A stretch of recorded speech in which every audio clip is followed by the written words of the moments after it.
저는 32살의 남자이고 지금 그럭저럭 잘 돌아가는 기업에서 일하고 있습니다. 5년 전에 아내를 만나 넉넉하지는 않았지만 그럭저럭 행복하게 살고 있었고요. 뭐 6개월 전에 이혼했지만요. 어느 날 갑자기 제 아내가 저한테 이혼을 요구하더군요. 다른 남자가 생겼다나 뭐라나. 저는 아내가 무슨 장난을 치는 줄 알고 거짓말이냐고 물었더니 아내가 하는 말이 참 가관이더라고요. 자기는 그 사람을 사랑하고 있고 저하고는 이제 정 떨어져서 같이 살 수가 없다고 하더군요. 그 말을 들은 제 심정이 어떻겠습니까? 아내가 그동안 저한테 불만이 많았던 것은 잘 알고 있었는데 하지만 그렇다고 해서 이런 식으로 제 가슴에 못 박으면서 떠나라고 하다니 말입니다.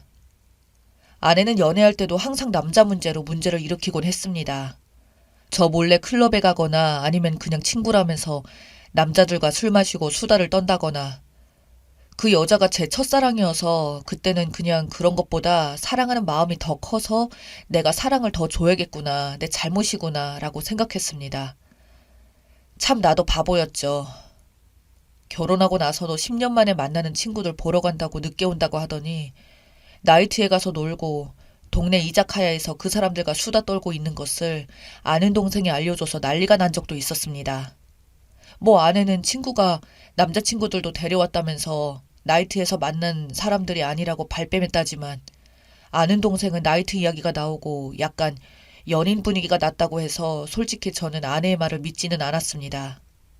그래도 어차피 애도 있고 이혼할 수도 없으니 그냥 모른 척하고 아내를 믿고 살았던 거죠. 차라리 다른 핑계를 댔다면 이해를 했을 텐데 왜 갑자기 남자가 있다고 대놓고 거짓말을 하는 건지. 저는 그때까지만 해도 그렇게 생각했습니다. 항상 발뺌하고 아니라고 하는 아내한테 당당하게 남자가 있다고 하니 저는 말도 안 된다고 생각했었죠. 헌데 이때의 제 아내의 말은 사실이더군요. 1년 전 동창 친구들과 어울려 유원지에 갔다가 우연히 만난 남자들이 있었고 그 남자들은 다들 같은 회사에 다니는 남자들이었고 매너도 좋고 짝이 맞아서 함께 놀아났다고 하더군요. 그러다가 완전히 정신 못 차리고 불륜에 빠지고 말았고요. 제 아내뿐만이 아니라 다른 아내 친구 몇 명도 그때 만난 남자들과 관계를 지금까지 맺고 있다고 하네요. 어이가 없었습니다. 뒤통수를 갑자기 누가 세게 때린 것처럼 뻐근해지고 심장도 너무 빨리 뛰어서 손으로 물건을 잡지도 못할 지경이었어요. 그래도 믿지 않는 저한테 아내는 그 남자의 이름과 회사 전화번호까지 주면서 뻔뻔스럽게 확인해보라고 들이대더군요. 자기는 진짜 이 남자 사랑한다고, 미안한데 진짜 이혼 좀 해달라고. 이 남자 없으면 숨도 못 쉴 만큼 그 정도라면서요. 자기 인생에 이런 감정은 처음이었다고 합니다. 참나 기가 막혀서 여태껏 말해왔던 연애와 사랑의 감정들, 그리고 우리 아이까지 모든 게 거짓말인 건지 감쪽같이 속인 건지 말도 안 나오더라고요. 생각 같아서는 아내 강냉이를 날리고 싶었지만 그래도 아이가 있으니 꾹 참았어요. 애가 있는데 일단 가정을 지켜야겠고 엄마 없는 애로 키울 자신이 없었습니다. 이때까지만 해도 손이 벌벌 떨리고 식은땀도 났지만 일단 아내 이야기를 더 들어보고 설득시키고 예전만 못해도 애가 성인 될 때까지만 내가 참으면서 그 다음에 이혼을 하던 뭘 하던 하자고 생각했죠. 다음날 전 그 남자를 찾아가 설득을 했습니다. 그 남자도 역시 가정에 있는 남자였고 이혼을 원할 리가 없다고 생각했으니까요. 만나지 말라고 마지막 경고라고 나 가정 지킬 거고 너도 정신 차리라고 말하고 오려고 했습니다. 헌데 그 남자가 한다는 소리가 가관이더군요. 이미 자기 아내와 별거 중이라며 제 아내를 포기할 수 없다고 당당하게 말하더군요. 저는 그 남자를 만나면 화가 미칠 듯이 날 것이라 생각했건만 너무나도 당당하고 뻔뻔스러운 그 남자의 태도에 오히려 기가 막히고 허탈해서 아무 말도 못하고 그냥 집에 왔죠. 그 남자를 만나고 집에 오니까 방 안은 온통 어지럽혀져 있고 저희 애 혼자서 남아서 울고 있더라고요. 제가 애한테 무슨 일 있냐고 물어보니 애가 하는 말이 엄마가 짐을 챙겨서 집을 나갔다고 하더군요. 그냥 너 키우는 것도 다 지겹고 언제까지 내가 이렇게 살아. 나도 내 인생 내 사랑 찾아서 갈 거야. 엄마 이해해줘? 라고 하면서 나가더랍니다. 저도 저지만 애가 도대체 무슨 죄라고 애한테까지 상처를 줄 수 있는지 정말 그때는 아내를 흔들어버리고 싶을 정도였습니다. 대체 애가 무슨 죄입니까? 도대체 어떤 남자길래 남편의 애까지 버리고 집을 나갈 정도입니까? 정말 우라가 터지더라고요. 그동안 TV나 신문에서만 봐왔던 막장 불륜으로 인한 가정 파탄이 저희 집에까지 일어나리라고는 꿈에도 생각지 못했어요. 정말 억울하고 분해서 미칠 지경이었습니다. 하루아침에 이렇게 제 인생이 파탄할 줄은 꿈에도 몰랐습니다. 가만히 있을 수 없었습니다. 애한테까지 그 짓거리를 하고 저는 이 사실을 애한테 숨길 예정이었는데 애한테 씻을 수 없는 상처를 주니 아무리 참으려고 해도 진짜 화를 주체할 수 없더라고요. 한참 동안 생각한 끝에 저는 아내에게 확실하게 복수할 방법을 연구했죠. 생각 같아서는 그 남자나 아내나 털어버리고 싶었지만 그렇게 못할 테고 다른 것보단 확실하게 그 인간들 눈에서 피눈물이 나게 하고 싶었습니다. 저는 수소문 끝에 아내가 만나는 친구들을 알아내 그들의 남편들에게 전화를 걸었습니다. 그리고 남편들에게 내 아내가 남자를 만나서 추잡한 짓거리를 저지르고 다닌다고 알리고 당신네들 아내들도 같은 짓거리를 하고 있다고 똑똑히 경고해 주었습니다. 내 아내와 당신들 아내들이 1년쯤 만난 남자들과 히히덕거리면서 행복했던 가정을 파탄내고 난리가 난 사실을 알고 있으라고 했죠. 제 말을 들은 남편들은 저한텐 처음엔 너 뭐냐고 거짓말 치지 말라고 했습니다. 그래서 문자로 제 아내한테 왔던 문자들과 불륜 정황들을 자세히 보내주었더니 남편들은 충격을 받았는지 가만히 안 있을 거라는 말로 전화를 끊었네요. 아내 친구들 집안도 풍비박산이 났겠죠.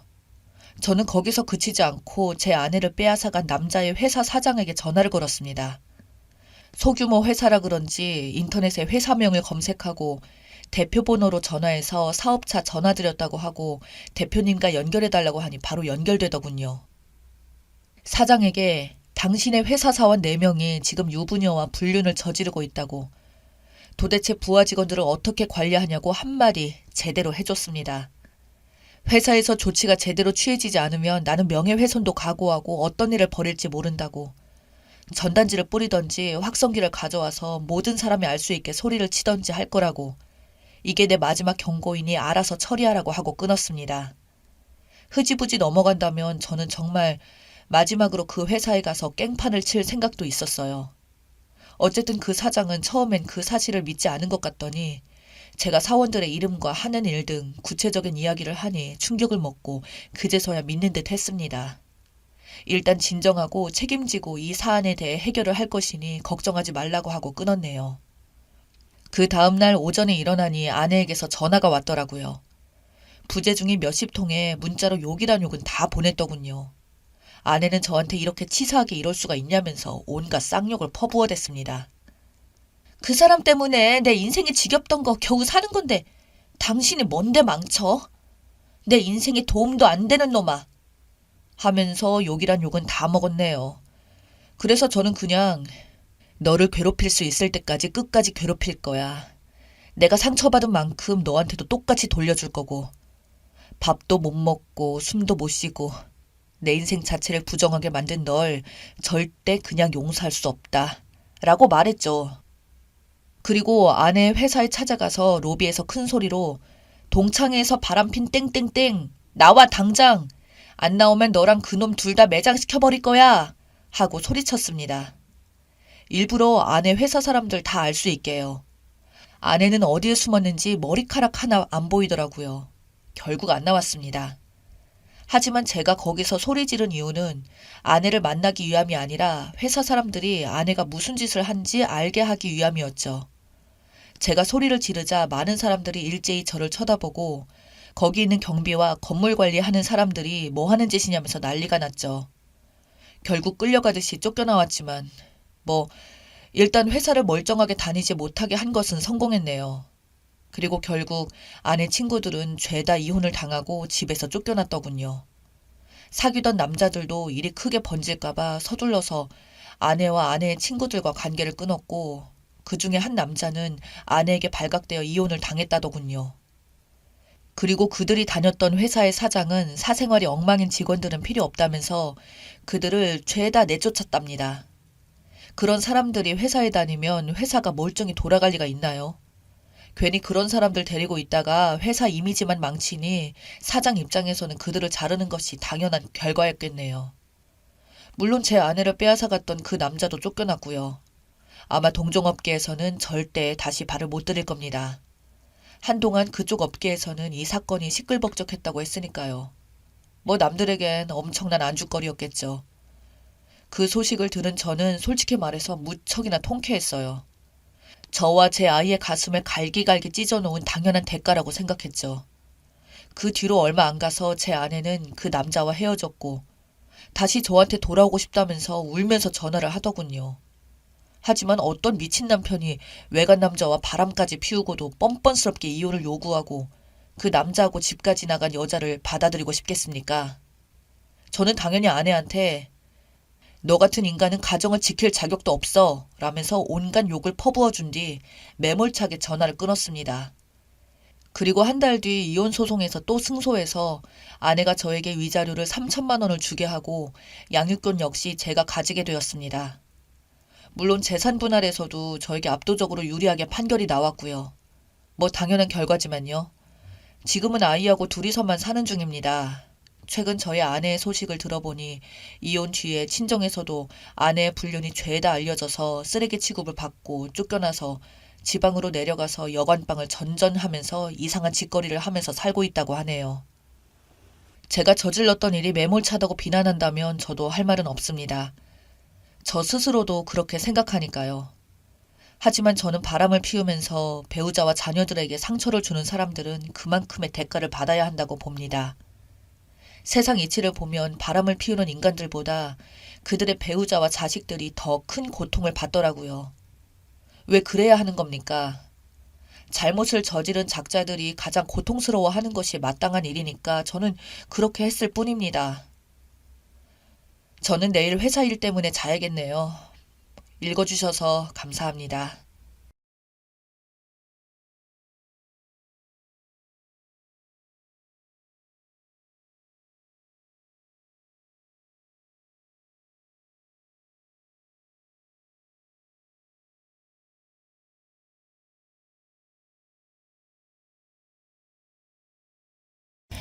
안녕하세요.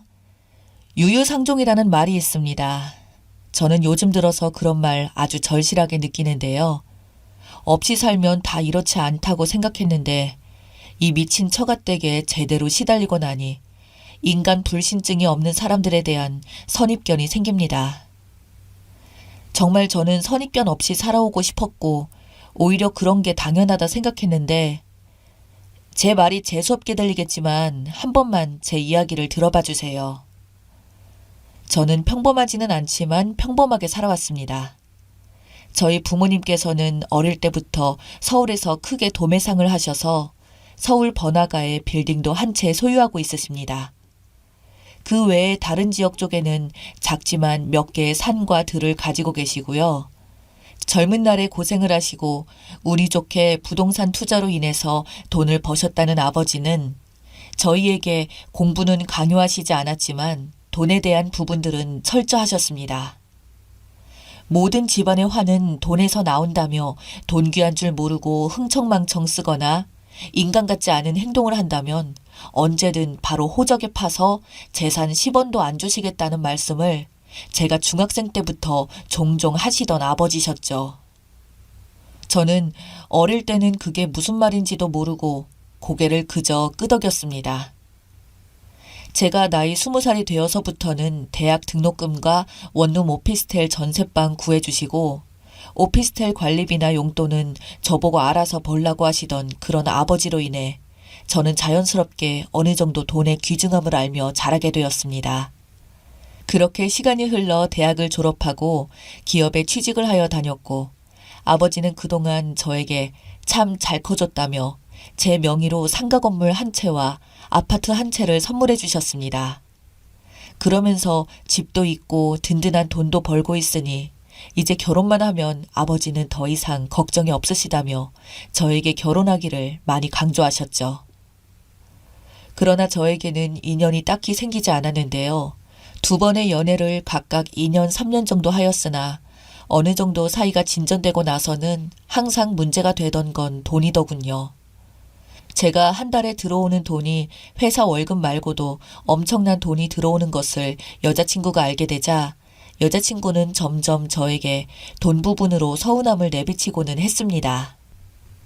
돈이 넘치는데 왜 자기에게는 그렇게 돈을 쓰지 않냐는 문제로 자주 싸웠습니다.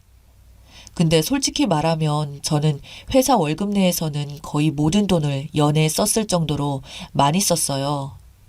제가 회사에서 받은 돈이 제 나이 또래에 비해서 낮은 편도 아니었고요. 그 모든 돈을 제가 쓸 정도면 일반적으로 제 나이 또래 애들은 그냥 일해서 자기 여자친구한테 완전 다 가져다 바치는 수준이어야 가능합니다. 그럼에도 불구하고 여자친구의 욕심은 끊이지 않더라고요. 제가 가진 상가에서 나오는 돈은 저도 건들지 않고 미래를 위해서 모두 저축만 했거든요. 그것만 해도 진짜 엄청난 돈이었을 텐데도 뭔가 더 바라던 여자친구에게 질려서 다투고 끝내 헤어졌기에 그런 부분들을 한 번은 아버지에게 고민을 털어놓자 며칠 뒤 아버지가 선자리를 구해오셨습니다. 지인분의 건너 아는 분의 따님이라던 명문대 출신의 회사를 다니던 여성이었죠. 어릴 때는 가풍 있는 집안에서 자라나 몸가짐도 남다르고 요즘 애들 같지 않다는 말에 아버지가 넘어가셔서 저에게 바로 나를 잡고 소개를 시켜주셨고 그렇게 지금의 아내를 처음 만났습니다. 아내는 그동안 제가 만나오던 여자들과 다른 단아한 모습에 저 또한 어느새 콩깍지가 씌었던 것 같아요. 부모님의 선으로 만난 것이다 보니 길게 끌고 할 필요도 없이 서로 집안 알고 그러니 결혼 일찍 하는 게 낫지 않냐며 다 큰 성인 남녀가 괜히 오래 만나고 소문만 나면 안 좋다며 처갓집에서 말을 했다고 하더군요. 그래서 그때는 그게 다 맞는 말인 줄 알았고 일사천리로 결혼을 하게 되었습니다. 아내 집은 예전에는 아주 잘 살았다고 들었습니다만 대대로 내려오던 유산으로 먹고 살았다가 아내의 할아버지께서 사업을 실패하게 되면서 거의 모든 돈을 다 날리게 되었고 집안이 순식간에 몰락했다고 하더군요. 그래서 실제로 아내는 부자이셨던 부모님 밑에서 힘들게 컸다고 들었어요. 즉, 가풍만 있는 집안이지 현재는 사실대로 말하면 몰락한 집안 그 자체였죠. 할아버지 때면 아내는 부자였던 시절도 거의 없었을 거고 말 그대로 저희 집은 그녀의 가풍만 보고 신부감으로 고른 것이었습니다. 저희가 결혼할 때 아버지는 자신이 주선해준 결혼이다 보니 통 크게도 며느리에게 아버지께서 가지고 있는 건물 한 채 관리를 저와 공동으로 맡기고 거기에 대한 수입도 생활비에 보탰으라고 하셨어요. 제 아내는 그 앞에서는 티도 안 내고 그저 알겠다고 담담하게 말하길래 저는 제 건물도 있고 그러니 이 건물은 아내 보고 맡아서 해달라고 했습니다. 그때 이게 그 사단이 날 줄은 전혀 몰랐습니다. 그렇게 몇 달이 지나고 어느 날 건물 세입자 한 분이 저희 아버지를 갑자기 찾아와선 호소를 했다는 겁니다. 그 호소 내용은 바로 아내와 장모가 하루가 멀다 하고 건물에 계속 찾아와서 임차인들에게 반말에 직원 부리듯이 지시한다더군요. 영업장인 가게에 들어와 사장인 임차인들에게 반말 틱틱 내뱉으며 월세 올릴 수 있다는 뉘앙스로 말한답니다.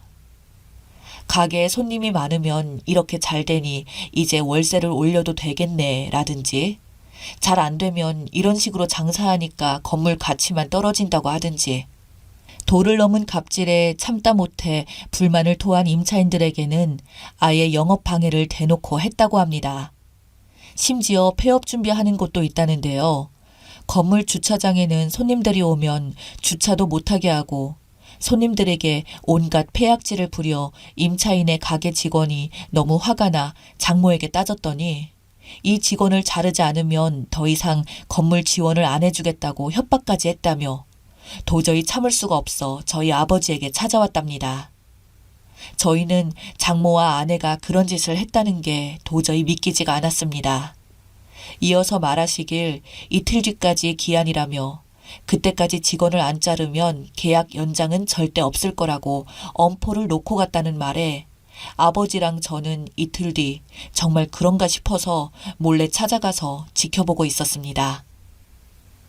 현장에서 본 장모와 아내는 저희한테는 평소에 단 한 번도 보여주지 않던 표정의 얼굴하고는 가게를 들어가자마자 가게 주인한테 욕설을 퍼부으며 왜 아직도 이 직원을 자르지 않았냐고 소리를 지르며 난리를 피우는데 가관이더군요. 멀리서조차도 그 소리가 크게 들려 지켜보고 있던 아버지와 저는 도저히 참을 수가 없어서 가게를 따라 들어가 장모와 아내를 강제로 끌고 나왔습니다. 도대체 이게 뭐 하는 짓이냐고 하니까 그제서야 아내는 표정이 다시 천사로 변하더니 나긋나긋한 목소리로 어쩌다 보니 못 보일 꼴을 보였다며 원래 누가 주인인지 이렇게 제대로 알려줘야 하는 게 아니겠냐며 헛소리를 하더군요. 저희 아버지는 건물 운영하시면서 단 한 번도 이렇게 갑질을 태어나서 해본 적이 없으셨습니다. 장사가 잘 안 돼서 폐업하는 곳이 있으면 아버지가 철거 비용까지 보태주시기도 하고 항상 근처 건물들에 비해서 임대료가 10%가량 낮게 운영하시던 분이셨거든요. 아버지가 좋게 말씀을 이어가시자 두 사람은 정신을 못 차렸는지 사돈어른이 너무 사람이 좋아서 이렇게 건물주를 무시하는 거라고 자기가 이 기회에 버릇을 단단히 제대로 고쳐놓겠다는 말에 듣다가 제가 너무 화가 나서 소리를 지르며 두 번 다시 건물에 찾아오지 말라고 당신들에게 그 어떤 권리도 없으니 떠나라고 하자 장모는 갑자기 썩은 표정으로 확 바뀌며 말하기를 자식 교육을 이따위로 시켰냐며 기가 차다는 듯 저희 아버지에게 따지던 장모님이었습니다. 아버지도 더는 참을 수 없었는지 딸 데리고 돌아가시라고 말했습니다. 그러자 화가 치밀어 올랐는지 아내를 데리고 가던 장모였죠.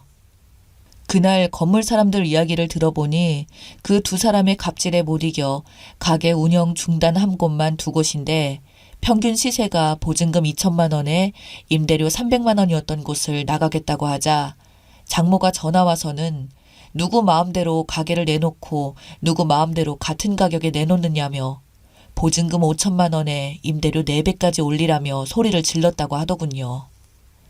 그때부터 월세도 못 내고 보증금은 까먹고 있는데 철거 원상 복구만 하면 돈 준다고 했다고 합니다. 어쩔 수 없이 그래서 철거해줄 업체를 구하면 500만 원이면 해결할 문제를 몰딩이니 어쩌니 하면서 자신이 아는 업체에게 하라며 그거 견적이 2,500만 원이 나왔다고 하더군요. 그래서 터무니없이 비싼 가격에 따졌더니 계속해서 자기 말 안 듣고 안 따르면 소송하겠다고 꼬장을 피웠다네요. 아버지 밑에서 수십 년 장사하신 분들도 계시고 짧게 하신 분들도 5년이 넘습니다. 그런 분들이 어찌나 억울한지 눈물까지 흘리며 하소연을 하시더라고요. 그리고 입금 날짜도 안 되었는데 폐악질을 부리며 받아간 돈도 있고 무슨 다단계도 아니고 중간에 받아간 세금 이외에도 저희 집에 안 걸리기 위해서 이번 달에 입금하면 받아갔던 돈은 돌려준다 말하고 안 준 곳도 한 곳이 있다고 하더군요. 알면 알수록 인간 이중성을 가진 것들이라 이런 집안과 더 이상은 엮이면 안 되겠다 싶어서 결국 이혼 소송을 들어가게 되었습니다.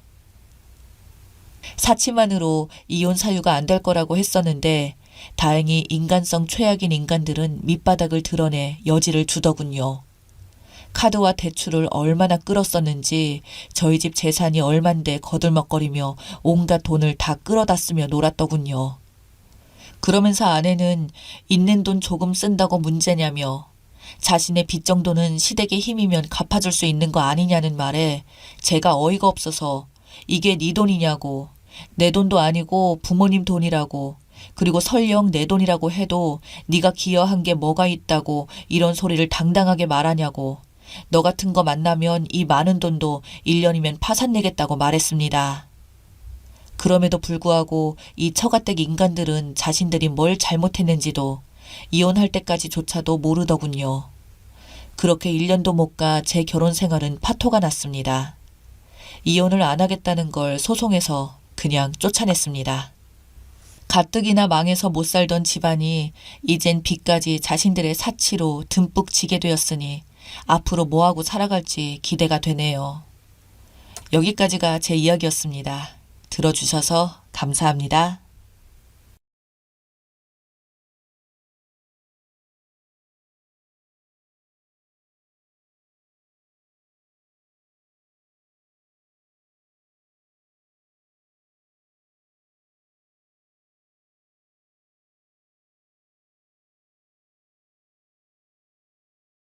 안녕하세요. 세상이 아무리 이상해진다고 해도 버릇없는 행동들을 하는 사람들이 많은 것 같아요. 그런 사람들은 정말 똑같이 당해봐야 정신을 차리는 것 같습니다. 저도 얼마 전 그런 또라이에게 된통 당할 뻔했다가 극적으로 제 인생을 건져 올렸는데요. 이 악물고 해낸 저의 복수극을 좀 들려드리고 싶습니다. 저는 현재 30 중반이고 작은 쇼핑몰 사업체를 운영하고 있어요. 사실 작다고 말하기에는 조금 그렇고 몇 년 전에 온라인 전체 매출 3등을 했을 정도였어요.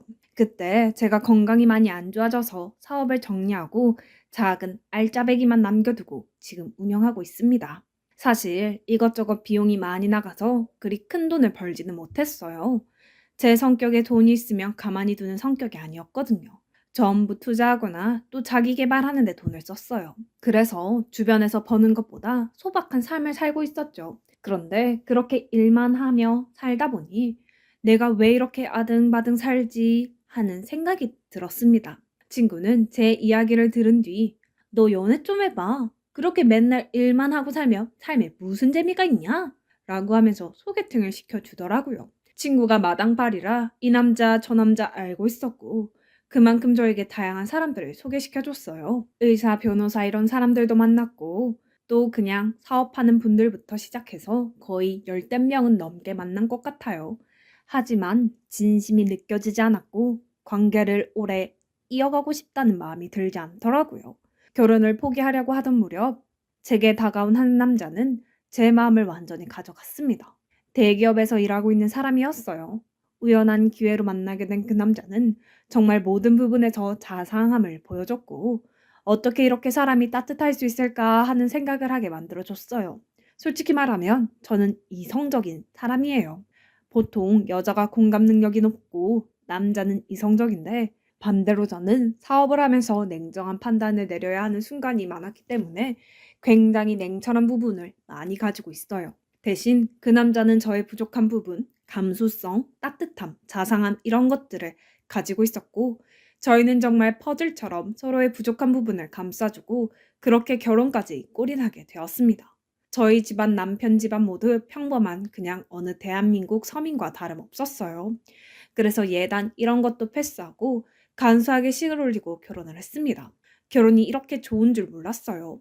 별로 삶에 의지가 없었던 저에게 활력을 불러 일으켜주고 또 세상을 아름답게 보게 해줬으니까요. 그렇게 저희는 남부럽지 않은 하루하루를 살고 있었습니다. 그 사건이 발생하기 전까지는요. 제가 1년 동안 중국에 계속 왔다 갔다 하면서 출장을 가야 하는 일이 있었어요. 아실 분들은 아실 텐데 옷 쪽 사업은 중국이 없으면 하지를 못해요.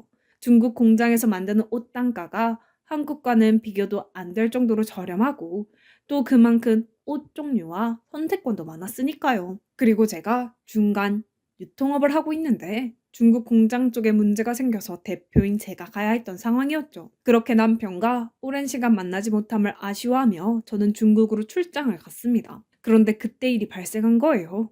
남편이 연수를 가다가 사고가 난 거예요. 큰 사고는 아니었는데 아니나 다른 큰 일이죠. 다리가 부러져서 수술을 받았으니 말이죠. 완전한 회복을 위해서 3개월간 일상생활을 못하고 꼬박 누워 있어야 했어요. 저는 당장 자리를 비울 수 없어서 먼 타국에서 닭똥 같은 눈물만 흘리며 남편을 걱정했습니다. 가끔 영상통화를 하면서 남편의 근황을 확인했지만 가까이서 돌봐주지 못해 안절부절했죠. 남편은 괜찮아 자기야. 직장 종도들이 병문안도 많이 오고 번갈아 가면서 다 보살펴주네. 아무래도 자기들이랑 같이 있다가 나만 사고당해서 미안해서 그러나 봐. 그래도 내가 인복은 좋다. 자기 나 너무 걱정하지 말고 일 잘 처리하고 와. 라고 하더라고요. 그래도 직장에서 사람들이 많이 배려해주고 잘 해결된 것 같아 저는 안심을 했습니다. 그렇게 몇 개월 뒤에야 저는 한국에 다시 갈 수 있었어요. 그런데 그때 조금 놀랐습니다. 집 안에 물건 배치들이 많이 달라진 듯 했어요. 제가 뭐 물건 이동하는 걸 별로 안 좋아하거든요. 그런데 침대 위치도 바뀌었고 식기구들도 몇 개 더 들어와 있고 생각한 것보다 집이 많이 변해 있길래 남편에게 물었죠. 자기야, 몸도 아픈데 나한테 말도 없이 언제 이렇게 가구 배치를 바꿨어? 못 보던 물건도 많이 있고 자기 향수나 바디 로션 이런 거 안 바르잖아 라고 했습니다. 그러자 남편은 그냥 자기 없으니까 내가 심심하더라고. 자기 있으면 이것저것 놀러 갈 텐데 그러지 못하니까 기분 전환할 겸 가구도 바꾸고 뭐 안 해본 행동도 해봤지. 기분 상했어? 아니, 내가 기분이 왜 상해? 그냥 자기가 안 하던 행동을 해서 궁금한 거지. 잘했어, 여보. 이제 내가 정말 여보 옆에서 잘 보살펴줄게. 이제 아프지 마. 라고 하면서 남편에게 말했고, 저희는 그렇게 다시 상봉을 했습니다. 그런데 뭔가 이상했어요. 남편이 달라져도 너무 달라진 겁니다. 몸에서 향수 냄새가 너무 진했어요. 마치 무슨 냄새를 감추려고 하는 듯한 느낌도 들었고, 직장 다니는 사람이 이럴 리가 없는데 이상하다 싶었죠. 저는 자기야, 향수 너무 진하게 뿌리는 거 아니야? 직장 동료들이랑 같이 있는데 너무 향진하면 안 좋아할 것 같은데? 라고 말하자 남편은 아니야, 이 향수 내 직장 동료가 사줘서 일부러 많이 뿌리고 다니는 거야. 그 녀석이 자기 사준 거 안 쓴다고 나한테 뭐라고 해서 그 후로 미안해서 그러는 거지. 너무 진한가? 이젠 좀 줄여볼게. 라고 하더라고요. 그런 사정이 있었구나 하고 저는 넘겼죠. 그러던 중에 저는 남편이 입원할 때 도와주셨다는 회사 직원들한테 감사 인사를 따로 드리고 싶어서 결혼식장에 왔을 때 받아놓은 연락처에 연락을 드렸어요. 제가 중국에서 가져온 기념품이랑 이것저것을 드리려고요. 남편과 유독 친하게 지냈다는 분께 연락을 했습니다. 안녕하세요. 저 박강희 아내예요. 이번에 남편 다쳐서 일을 못 갔을 때 공백도 채워주시고 병문안도 와주셨다고 해서요. 남편한테 말 안 하고 따로 챙겨드리고 싶어서 연락했습니다. 라고 하자 그 사람은 아내요? 이혼하신 거 아니었어요? 그리고 병문안 간 적 없는데? 오해하신 것 같은데요? 라고 하는 겁니다. 이혼이라니 엄청 잘 살고 있는데 그게 무슨 뚱딴지 같은 소리인가 싶었죠. 저는 깜짝 놀라 그분께 전화를 했어요. 그러자 뭔가 이상하네. 강희 씨 퇴사한 지 꽤 되었어요. 거의 반년 넘은 것 같은데. 회사 들어온 신입 직원이랑 같이 퇴사하길래 뭔가 싶었는데 알고 보니 둘이 따로 만나고 있다가 퇴사하고 창업할 거라고 하면서 나갔는데요. 아내랑은 어떻게 된 거냐고 물으니까 이혼했다고 해서 더 이상 물어보면 사생활 너무 간섭하는 것 같아서 그냥 그렇구나 하고 넘겼는데 저희 회사 사람들 전부 그 이후로 강희 씨랑은 연락 안 해요. 너무 충격이었습니다. 도대체 이게 뭔가 내가 모르는 무언가가 있구나 생각이 들었고 머릿속이 온통 혼란스러운 상태가 되었습니다. 남편한테 이 사실을 바로 말해야 하나? 당신 도대체 나 몰래 뭐 하는 거냐고. 아니면 이 직원이 나한테 거짓말 하는 거냐고 하면서요. 저는 결심했습니다. 남편을 미행하기로요. 하지만 제가 할 수는 없었죠. 아는 동생에게 부탁을 했습니다. 그 친구가 굉장한 지하 세계에서 일을 하거든요. 솔직히 이런 말을 해도 될지는 모르겠는데 예전에 조폭들 문지기 역할도 하다가 이제는 흥신소 쪽에 자리를 잡은 지 오래됐거든요. 사업차 알게 되었고 생각보다 말이 잘 통해서 지금까지 연을 이어오고 있었고요. 사정을 말하니 깜짝 놀라며 자기가 도와주겠다고 하며 발벗고 나서더라고요. 조금은 안심이었습니다. 그렇게 그 친구는 제 남편을 미행하기 시작했어요. 밤 늦은 시각 그 친구에게 전화가 왔습니다. 너 내 얘기 놀라지 말고 들어. 지금 집이면 밖으로 나와서 통화해. 그놈한테 들키지 말고 라고 말하더라고요. 그리고 정말 충격적인 이야기를 꺼내더라고요. 무슨 향수 공방인 것 같던데 이 자식 집에서 나온 다음에 바로 상가 건물로 들어가서 양복을 일상복으로 갈아입고 무슨 봉지를 바리바리 들고 가더라고. 이상해서 보니까 그게 공방 관련 제품인 것 같더라. 누나가 걔한테 향수 냄새 너무 진하다고 했지. 그거 다 일하다가 그렇게 된 것 같아. 그리고 그 상간녀랑 중간에서 만나서 손잡고 걸어가더라. 내가 사진 다 찍어놨어. 엄청 어린애처럼 보이던데? 와, 진짜 어떻게 누나를 그렇게 두고 두 집 살림을 하냐? 라고 하는 겁니다. 곧이어 정송받은 사진을 보자마자 심장이 찢어지는 듯 했어요. 남편의 외도 현장이 찍혀있는 사진이었습니다. 상간녀와 손을 잡고 저랑 연애 시절 때 한 짓거리를 거기서 하고 있더라고요. 어처구니가 없었죠. 두 년놈들 현장에서 잡아야겠다 이 생각뿐이었습니다. 다음날 남편은 자기야 나 뽀뽀해줘. 출근하기 싫다. 오늘 과장님이 프로젝트 다시 하라고 해서 나 지금 머리 터질 것 같아. 라고 하며 능청을 떨더라고요. 어이가 없었지만 꾹 참고 그래 자기야 잘 다녀와 라고 하고 그 썩은 분화구 같은 피부에 뽀뽀를 했습니다. 남편이 나가자마자 저는 바로 모자를 푹 눌러쓰고 선글라스에 마스크로 얼굴을 완전히 가리고 옷도 새로 산 검은색 펑퍼짐한 옷을 입고 그놈을 따라갔어요. 그놈은 역시나 상가에서 옷을 갈아입고 어딘가로 가더라고요. 그놈이 멈춘 곳은 빌라였습니다. 그곳에서 상간녀로 추정되는 여자가 나왔어요. 거기서 제가 또 놀란 거죠. 상간녀 부모님으로 추정되는 분들이 나와 남편을 배웅해 주는 겁니다. 뭐야, 가족들도 다 아는 건가 싶었고 저는 손이 떨렸어요. 바로 저곳에 달려가 상간녀와 남편의 멱살을 잡을까 생각도 했었지만 일단 끝까지 보고 싶었습니다. 둘은 손을 꼭 잡고 공방으로 내려가더라고요. 저는 한숨을 쉬고 그 향수 공방으로 내려갔습니다. 문을 열고 그 공방에 들어간 순간 남편은 제 얼굴을 보고 깜짝 놀라더라고요. 자기야, 여기 어떻게 왔어? 오늘 회사에서 뭐 복지 관련해서 그래서 나온 거야. 일단 내가 다 설명할게. 라고 하면서 저를 밖으로 내보내려고 하더라고요. 저는 소리쳤죠. 너 나와. 내 남편이랑 바람난 년 나오라고. 그러자 작은 방 같은 곳에서 원피스를 입은 상간녀가 나오는 겁니다. 그녀는 입꼬리를 한쪽 올리며 아, 드디어 올 것이 왔네. 우리 오빠가 말한 여자가 너구나. 말이 안 통하고 독불 장군 같아서 빨리 이혼할 거라고 하던데. 우리 오빠 놔줘요. 안 그래도 오빠가 이혼 때래 이혼하자고 말하려고 했대요. 그리고 나 오빠 임신했어요. 그러니까 홀몸이 아니라고요. 무슨 말인지 알겠어요? 임신했다고. 뭐? 네가 정말 간이 배 밖으로 나왔구나. 미안하다고 무릎 꿇고 싹싹 빌어도 모자란 상황에서 라고 하면서 처음 접했던 간을 자르는 제잔도구를 손에 들고 벌벌 떨고 있는 남편에게 가서 말했죠. 너 나 몰래 여자 만나서 아예 두 집 살림 차린 거 내가 모를 줄 알았어? 아니 그러면 티라도 내든가. 어떻게 그렇게 감쪽같이 바람을 피우냐? 퇴사도 나 몰래 하고 아주 둘이 살판났네. 넌 하늘이 무섭지도 않아? 내 성격 어떤지 알잖아. 나 절대 안 참아. 라고 하자 남편은 내가 미안하다. 나도 어쩔 수 없는 그냥 남자인가 봐. 회사에서 만난 아이인데 고등학교 졸업 후에 입사해서 그냥 처음에 이것저것 알려주면서 사랑하게 된 거야. 나도 내가 이렇게 될 줄은 몰랐어. 당신도 사랑하지. 그런데 그런 당신보다 더 소중한 사람이 생겼어. 이 사람 지금 내 아이도 가지고 있다고. 라고 하는 겁니다. 저는 발로 그놈의 명치를 찼습니다. 킥복싱을 배우기 잘했다는 생각이 처음으로 들었죠. 옆에 있던 향수를 바닥으로 전부 던지며 깽판을 쳤습니다. 그 여자가 이거 내일 나갈 건데 뭐 하는 거야? 독불 장군 같은 아줌마. 그러니까 남편이 바람나는 거지. 라고 하자마자 저는 결국 참아왔던 뚜껑이 열리고 말았습니다. 원피스를 가슴부터 발끝까지 찢어버렸어요. 한순간에 무슨 대문 열리듯이 그녀의 옷이 벌어졌고 그 순간 충격적인 것을 보게 되었습니다.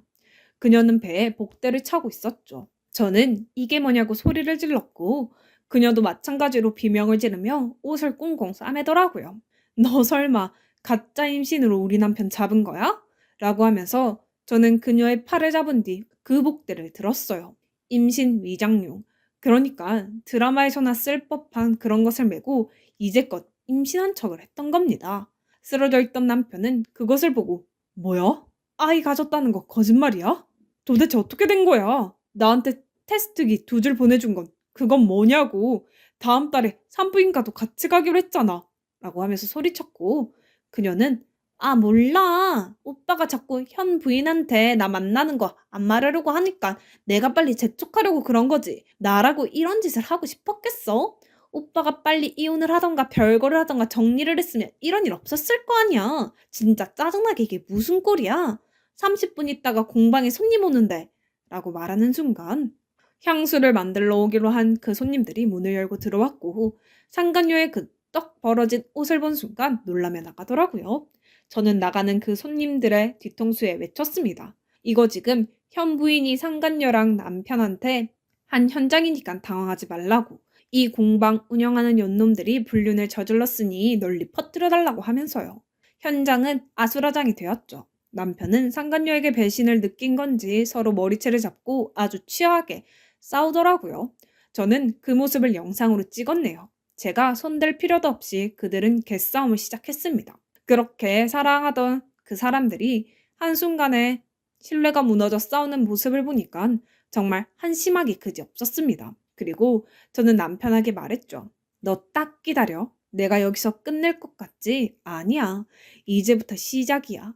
보니까 너 상간녀 부모님들과도 연락 주고받는 것 같은데 너는 끝까지 갈 생각이었나 본데. 그러니까 나도 끝까지 가줄게. 라고 하면서 경고를 했고 남편은 이판사판이다 하면서 저에게 달려들었고 저는 다시 한번 발로 그놈 명치를 찼습니다. 이쑤시개 같이 힘도 못 쓰는 저 남자를 왜 내가 좋다고 했을까 후회가 막심했어요. 상간녀는 한 손으로 떡 벌어진 원피스를 부여잡으며 제게 말하더라고요.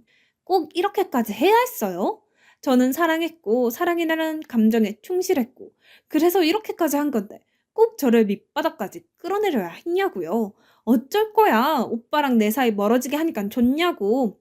참 웃긴다. 아가야, 착각하지 마. 이 정도 일로 너희 둘 사이가 멀어졌으면 사귀면 안 되었던 거야. 고작 이 정도 사랑 때문에 남의 멀쩡한 가정 파괴하고 인생을 건 거야? 참 더럽다. 아직 정신 못 차린 것 같으니까 이 언니가 쓴맛을 보여줄게. 하면서 강력한 경고를 날렸습니다. 그리고는 흥신소 동생에게 부탁했어요. 저 상간녀 신상 좀 털어달라고 하면서요. 반나절도 안 돼서 상간녀의 신상이 털렸습니다. 자녀가 상간녀 짓을 하면서 평범한 가정을 깨트리는데도 아무 말 없이 오히려 지지하던 그 쓰레기 부모는 고등학교에서 교사를 하고 있더라고요. 어이가 없었어요. 저는 동생에게 받은 상간녀의 SNS 주소에 모든 걸 뿌렸습니다. 제가 찢은 그 원피스가 벌어져서 흉한 모습을 하고 있는 상간녀가 제 남편과 머리채를 잡고 네가 잘못했네 하면서 싸우는 모습을 올렸죠. 순식간에 좋아요는 천을 넘겨 버릴 정도로 퍼져 나갔습니다. 결국 중간에 운영자 권한으로 영상이 내려가기는 했지만 상간녀 인생에 타격을 주기에는 충분했습니다. 하지만 이 정도에서 만족 못한 저는 상간녀의 아버지가 있다는 학교로 찾아갔습니다. 그 사람은 깜짝 놀라며 말하더군요. 아니, 얼마나 독한 여자였으면 남자가 못 참고 여자를 만나겠어? 여기까지 찾아온 거 보면 싹수가 딱 보이네. 방해하지 말게나. 내 딸이 잘못한 건 맞아. 나도 딸을 말려보기도 했고 이러면 안 된다고 했는데 딸이 좋다는데 어쩌나. 사랑해서 죽겠다는데 포기하고 이제 우리 딸 그만 괴롭히게나. 나는 사과할 마음도 없네. 부모가 되어서 저런 뚱딴지 소리나 하더라고요. 제가 대비를 안 했겠습니까? 알겠습니다. 딱 이 말만 던진 뒤 그 상간녀의 아버지가 담임으로 있는 반으로 들어가 전단지를 뿌렸습니다. 딸이 불륜을 저지르는데도 옹호하고 파렴치한 짓을 한다는 내용이 담긴 것이었어요. 알고 보니 상간녀 아버지도 제정신이 아니었더라고요. 뒷돈 주고 들어온 사립고등학교에서 아주 더러운 짓을 한 이야기로 유명했다고 합니다. 여학생들한테 필요도 없는 벌을 명목으로 치마 속을 들추기도 하고 그래서 동네에서는 변태 선생으로 유명했다고 해요. 그런 와중에 제가 이런 짓을 해버리니 학생들이 용기를 찾은 거죠. 교육청에 그동안 학생들이 당한 일들을 전부 신고하고 난리가 났다고 합니다. 한순간에 학교 이미지가 추락하게 생기고 기사에도 뜨려고 하니까 학교 측은 부랴부랴 그 상간녀의 아버지를 퇴직을 권고했고 결국 견디지 못한 상간녀 아버지는 실직자가 되었어요. 그리고 상간녀도 완전히 인생이 무너졌습니다. 전 재산을 쏟아서 차린 향수 공방을 하루아침에 망하게 되었죠. 홍보 블로그 글도 싹 다 내려가고 수천만 원의 빚에 올라앉은 겁니다. 그리고 제가 SNS에 올린 상간녀 동영상 덕분에 상간녀 지인들이 그동안 상간녀의 파렴치하고 더러운 생활을 폭로하기 시작했어요.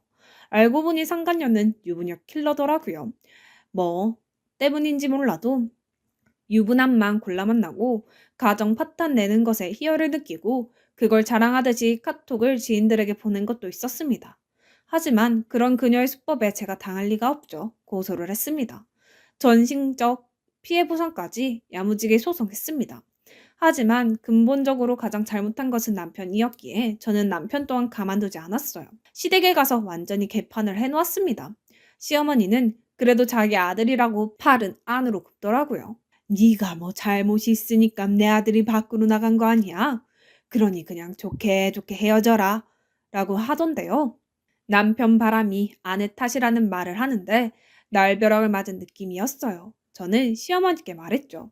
어머니, 그래도 말이 통할 줄 알았는데 아니네요. 어머님이 이런 식으로 나오면 저도 못 참겠는데요. 하면서 온 동네 반네 소문을 냈습니다. 당연히 이 동네 사람들 입에 어머님 이름이 오르락내리락 했고 얼굴도 못 들게 되었죠. 그제서야 어머니는 날카로운 발톱을 내세우며 저보고 나가 죽으라고 하더라고요. 저도 맞받아 쳤습니다. 내가 죽기는 왜 죽냐고요. 사람 마음에 대목받은 한 여자 인생 흔들어 놓은 당신 아들이 죽어야 한다고 하면서 소리를 쳤죠. 그리고 저는 남편에게 아주 시원한 마지막 복수를 날려버렸네요. 남편 SNS는 물론 전 직장까지 외도 소식을 전부 알렸습니다. 남편도 얼굴 못 들게 해줬어요. 하지만 남편 놈은 모아둔 돈이 있었기 때문에 저와 이혼 후에 계속해서 향수 공방을 저 몰래 차리더라고요. 하지만 제가 누굽니까? 흥신소 대표를 가장 친한 동생으로 둔 누나이기 때문에 남편이 창업을 하는 족족 거기에 아주 큰 선물을 보냈어요. 바람 피운 놈이 이제 향수 장사를 하네.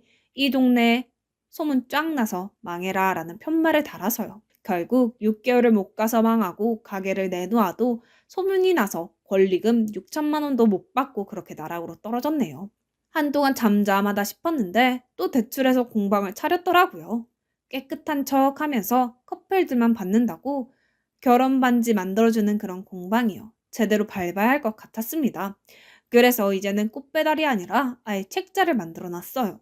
남편의 추악한 행동이 담겼고 마지막은 불륜으로 마냥 그놈의 삶을 사람들에게 뿌리고 블로거들한테도 몇 푼 주면서 올려달라고 하니 금방 망하더라고요. 전 남편은 곡소리를 내며 왜 이러냐고 내가 미안하니까 그만 괴롭히면 안 되냐고 사정을 했지만 어림도 없었죠. 내 눈에 보이지 말고 제발 깨끗한 척 하지 말라고 경고를 했습니다. 또 깨끗한 척 이미지 변신해서 장사하면 똑같이 해준다고 하면서요. 제게 어떻게 귀신같이 알고 찾아오는 거냐고 하면서 그놈은 제가 흥신소 동생을 둔 걸 모르고 벌벌 떨며 무서워했고 결국엔 자기 엄마 있는 동네로 내려가 쥐 죽은 듯이 살더라고요. 솔직히 누군가는 저를 비난할 수도 있어요. 왜 이렇게 모질게 끝까지 괴롭히냐고, 용서하면 편하지 않냐고요. 하지만 언제까지 피해자가 가해자를 용서하고 무슨 군자라도 되는 것 마냥 살아야 하는지 모르겠어요. 상처 준 만큼 그놈들한테 상처 줄 수 있으면 주는 게 최고의 복수인 것 같습니다. 아무튼 저도 솔직히 많이 힘들었어요. 죽을 것 같던 시절도 있었고 특히 이혼 소송할 때는 그 기억들을 다 진술해야 하고 변호사님께 치부를 드러내는 것 같아서 너무 죽고 싶었죠. 하지만 피하지 않았어요. 당당하게 그냥 싸웠습니다. 여자가 한을 품으면 온유월에도 서리가 내린다는 말이 그냥 나온 게 아닌 것 같습니다. 정말 바람 같은 짓거리 안 했으면 좋겠네요. 그게 사람 마음에 얼마나 상처 주는 일인지 겪은 사람만 알죠. 이제 제 사업도 키우고 저를 위해 살아야죠. 제 사연 들어주셔서 감사합니다.